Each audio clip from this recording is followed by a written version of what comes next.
Hello, welcome to Spotlight. Spotlight, brought to you by the Isle of Man Arts Council. This evening we hear about a new project which aims to bring a wealth of cross-cultural musical experience and education to the island. Hear how some northern players are performing at sea in America. And speak to this year's recipients of the Roz Kelly Bursary for Young Musicians.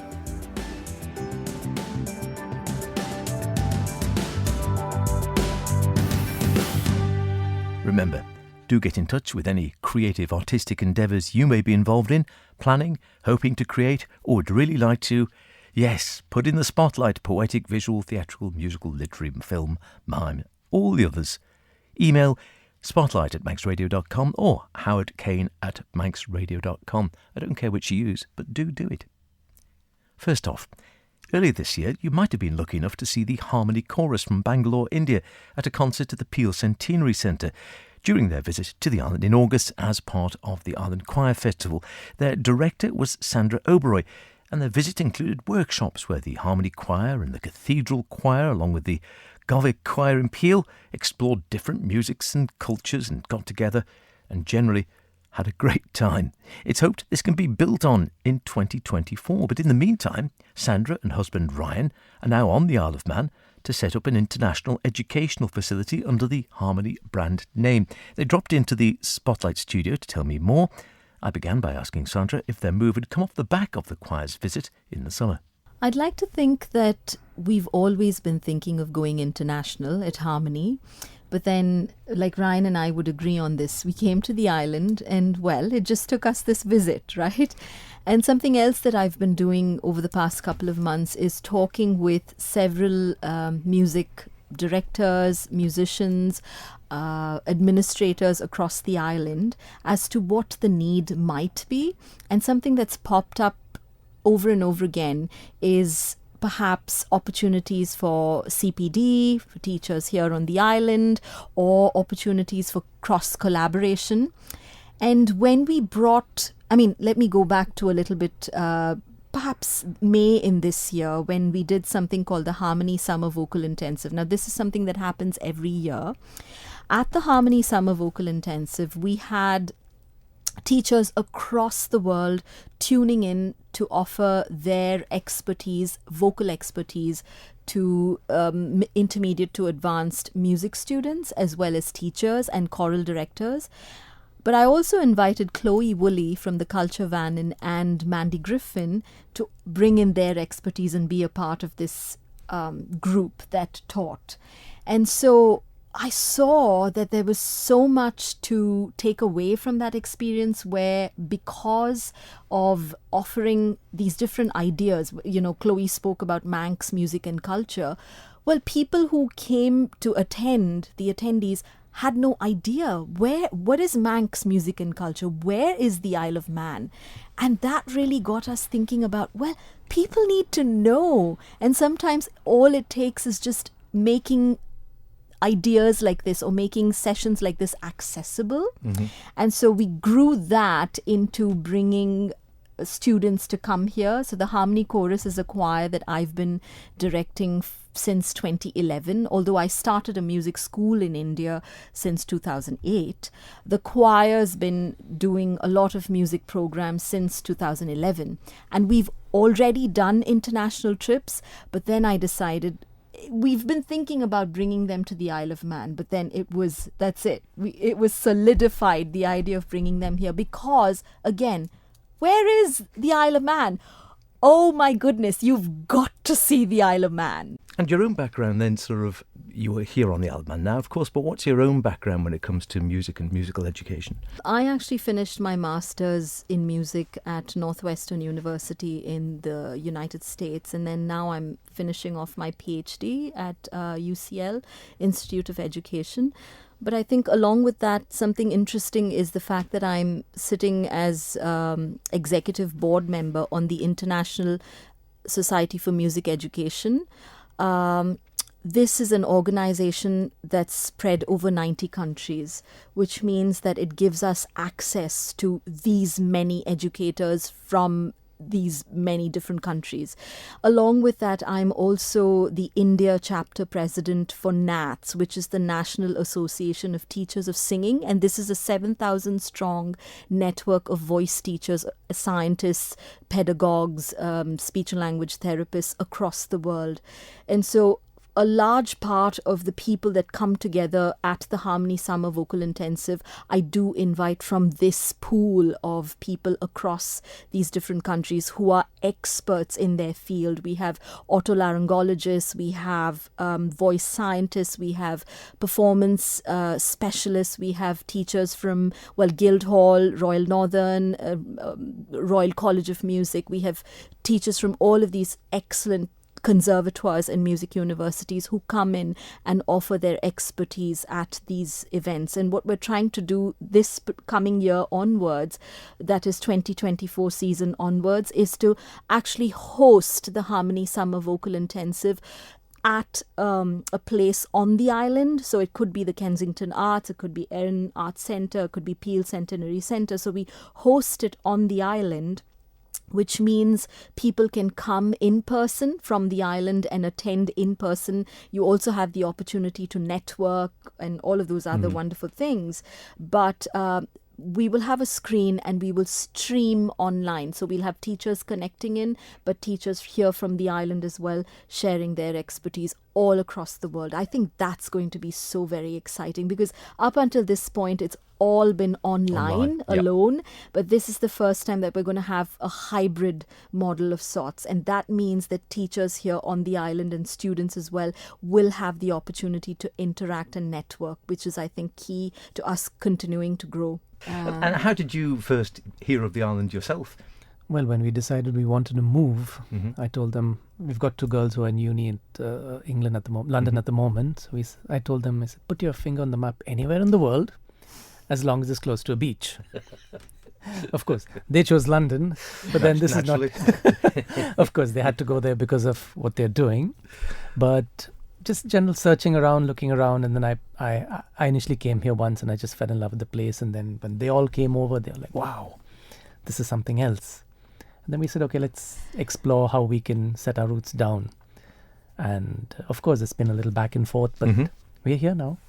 Oh, it's terrific. It's lovely to see you here. So going forward then, the Harmony Music School, how is this actually going to work going forward? Is this going to be, as you say, like an online presence or a physical presence, or how will it work? So it's mostly going to be online, because what I've seen here, what both Ryan and I have seen here on the island, is that there's lots of music happening. And in my talks with teachers as well, we found that there are so many wonderful music performance opportunities for students, which is great. So we don't want to bring something into the mix that already exists. It has to be something new and different, where I think this idea of not just offering teachers from here offering their expertise to people outside, that's one part of the equation, but also bringing in groups from other countries, primarily from India for now, because we are from there and we know people from there. So we bring in groups to come and have this sharing of culture, sharing of ideas. And we've also been talking about people from the Isle of Man. So students from the Isle of Man, young children from the Isle of Man, going off to other countries or, to India, taking their music and making it relevant in that space. So we've been looking at that as an option as well. So yes, it's primarily online, but it's also this cultural exchange of sorts that we're looking to oversee or curate, if you please. We'll hear more from Sandra and Ryan next week. In the meantime, if you want to find out more, you can go to harmonyintl.im. Spotlight, brought to you by the Isle of Man Arts Council.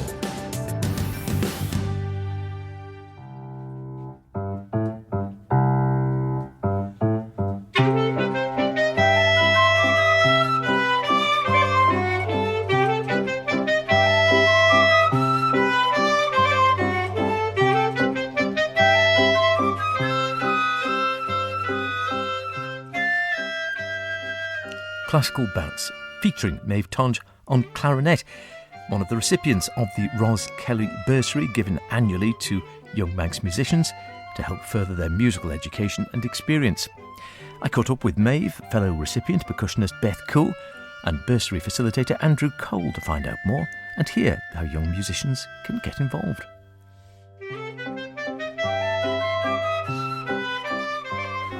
Roz Kelly left this bursary after she died to be used to help people interested in studying music intensively on a residential programme over the summer. So anybody who applies for this needs to be between 16 and 21 years of age. They need to have some idea of which kind of music school they might like to attend across in the UK. So it has the great advantage that it's a residential course with like-minded people studying something that they're hopefully passionate about. And sometimes it costs quite a lot to pay the course fees and the travel on and off the island. So Roz left this very generous bursary of up to £1,000 per person to cover some of those travel and attendance costs on the music course. So it's been running for about 8 years, I think, maybe a little more now. And we've had a wonderful uptake every year. We did a bit of a backup during the pandemic where obviously we had to pause it. And so in 2022, we had more than the usual number of people go, and we caught up a bit.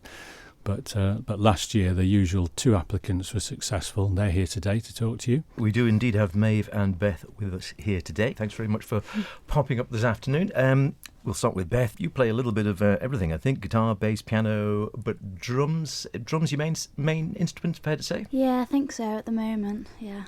And so you got over to the RNCM for, what was it, summer course? What were you doing there? It was a popular music course. So I didn't really think I was going to go to uni. But after that, I definitely think I will. Like, it just gave a great taste of what uni life was like, and I think I really want to now. And so what was the musical experience like then? Was it workshops or attending concerts? Or quite a lot of everything, to be honest. It was a lot packed into, 3 days, I think? Maybe 4 days. So there were a lot of, like, jamming sessions and stuff, and meeting new musicians and just randomly playing in, like... I think this was the first night that we went to a local sort of pub restaurant and had tea there, and then afterwards we sort of just put some music together just without like preparing for it, which was really good. Nice to see a lot of people's different styles and stuff as well. We did do workshops for like each of our instruments. So drummers would go to this one tutor and etc. like the other instruments. And they just give us really good advice and little lessons that were quite helpful. Like, they were short, but definitely inspired quite a lot of us, I think. And what sort of genres were we looking at? Because obviously with percussion, you know, it covers the whole gamut. You could be orchestral, it could be pop, sort of pop combo type work, it could be jazz, it could be rock, it could be anything in between. Yeah, there was a lot of jazz, which I do like jazz a lot, but I've never really even looked at. Oh, inspired you to have a go at a bit of jazz? Yeah, it has actually. That's got to be a good thing. Yeah, with like other instruments. I still haven't done much jazz drumming. Yeah. But yeah, it's made me look into a lot of jazz, because a lot of the musicians there really like jazz. Same with the students that are already there, that I think are in their 4th year now. They were there helping us along with the tutors. And Maeve, what about you then? Because your instrument principally is? I play the clarinet. Clarinet? Yeah, so I attended the summer school at Leeds Conservatoire. I really enjoyed it because it was a really varied course, so I got to experience lots of different types of music, even though I focused on the classical part. And is that your sort of favourite genre? So Beth was saying she quite likes the jazz she was doing. Is classical the area you see yourself heading into most? I enjoy both jazz and classical, but yeah. And so what was that again? Was it a similar sort of setup with your school? Was it sort of a real mix, sort of, you know, mixing with the people, with other students, doing some workshops, maybe going to a concert or two? How did it actually sort of pan out? Yeah, so we were split into different genres of music, and then we worked within them. So it meant we got to work in really small groups with tutors, which kind of gave like a one-to-one tuition style. So I enjoyed doing that, and then we all came together and played some other pieces and music. And we did lots of varied things. Like we also had a jam night. We put on a performance at the end. And a personal highlight for me was we recorded our pieces in a recording studio, which was really interesting, as I'd never done anything like it before. Great. Did you actually get to do any recording, Beth, or not? Or were you? No, we didn't do any recording. We did do a performance at the end though. Mm-hmm. That we were put into groups with just random people and had about 3 hours one day to just get like 5 songs together. And there were 2 drummers in our group, so we'd sort of take turns on doing like different percussion stuff, which I've never done, but it was really fun. And yeah, we just sort of prepared a performance. And is that for the scary end. going in and working, just having a short window like that, 2 or 3 hours, and just working with other people you've never worked with before? Not really. I thought it was going to be, but it was quite like everyone was in the same boat sort of thing, so it was quite nice. And was that the same for you then, Maeve? Did you sort of get that where you're sort of suddenly, thrown in with a group of 2, 3 other musicians and so, oh, hello, you introduce yourself and then off you go? Yeah, so I was in a group of 3 as well, and we were only given a short time, again, to practice our piece and perform it. So it was really interesting to see how, like, we all approached it differently, like, during the short space of time. Oh, was it Shostakovich? Was it the classical piece? Yes, yeah, it was. Right. And is it different then if it's classical pieces, it's less improvised? Obviously, you're going from the score? Yeah, it's a lot more you reading from the score and less improvisation. Yeah, so working together was really key because we had some parts where we played the same melodies, so making sure they were in time was really important. And you're a good reader? I'd say the course really helped in my sight reading because we did a lot of it. So, yeah. So what were your favourite parts from the course then? Because it sounded like it was quite intense for both of them. There was a lot sort of thrown into it. You got real experience. To be honest, the people there, just being around a load of people that were into the same stuff as me and sort of had the same passions and ideas as me, it was really good. And just having a taste of uni life in general. Mm-hmm. Maeve? Yeah, again, I really enjoyed meeting all the different people there. It was really nice to meet people with similar interests. But I also really enjoyed recording our piece because it's just something I'd never have the opportunity to do otherwise. Okay then, Andrew, that's it. We get the gist that it is a lot going on, a lot packed into these short times, and also quite inspirational. You go along maybe not knowing what to expect and come back thinking, yeah, I've got some ideas, and certainly maybe breaking down some barriers. If anyone else wants to get this experience, how can they go about applying for the bursary? Applicants have to be between 16 and 21 years old when they apply. They have to live here in the Isle of Man. Mm-hmm. They have to be able to demonstrate some musical promise through their written application. It's just a short one-sided A4 application explaining what they're enthusiastic about, what inspires them to take their music further. And they also need to provide a written recommendation from their teacher or their musical mentor or somebody who can vouch for what they've said. Then they just collect an application form from the music service, ideally, or I can email it to them. The email address they should apply through is thefmyo@gmail.com, so thefmyo@gmail.com, or they can write to me at Windmill House, the Curragh in Ballaugh. If they want to know a little bit more or find out from their own music teachers more about the bursary, they can ask them. If they're attending a school, their music teacher at school might be able to give them some pointers about which kind of course to have a think about, or if they have instrument lessons from a peripatetic teacher, they could ask them for recommendations. If they don't fit into any particular category, that doesn't bar them from applying. They could get some help from the music service or contacting the Friends of Manx Youth Orchestra through the email address I've given. And I would just throw out one useful website, which is Summer Schools Info, which is a catalogue of everything that's running every summer, and you can search it just by putting in the word drums or the word Harrogate or whatever you want and find out what's in that genre or that area. I would just say one thing, that some of the summer schools are age limited. Mm-hmm. So depending on the applicant's age, they just need to check that the summer school they're applying for does fit their age range. But I hope you've heard from both Beth and Maeve some reasons why that might be important. In fact, if I can be a little bit cheeky and ask them a question, which is, if you were going to give advice to a possible applicant for next year's bursary, what would you say to them? Do it. Hey, that's short and sweet. Maeve? Oh yeah, definitely apply. Make sure you choose a course that you will enjoy, and research it. Finally this evening, you might have heard in recent news streams how a Manx community theatre group, Cloiderin, is currently in California to perform excerpts from a play about the iconic Ramsey-built ship, the Star of India, except they're performing on board the ship itself. It now resides at the San Diego Maritime Museum. Last year, a delegation from the Maritime Museum out in California travelled to the Isle of Man to watch the first performance of the play and invited the players to America for the 160th anniversary celebrations. Authors of the work, Heather Ruffino and music maestro Marilyn Cannell, spoke to me at the time about the play, excerpts of which are due to be performed on board the Star of India on the 11th of November. It's sort of set like a docu-musical over time, and it's the fisherman of modern day, which is Alex, and the two ladies, they're sisters. One lives in America, in San Diego, where the ship is, and the other sister lives in the UK. So she comes over to visit her sister, and they both want to come to the Isle of Man to see where the Star of India was built, because the sister lives in San Diego. She loves the ship and everything. So it boils down to that.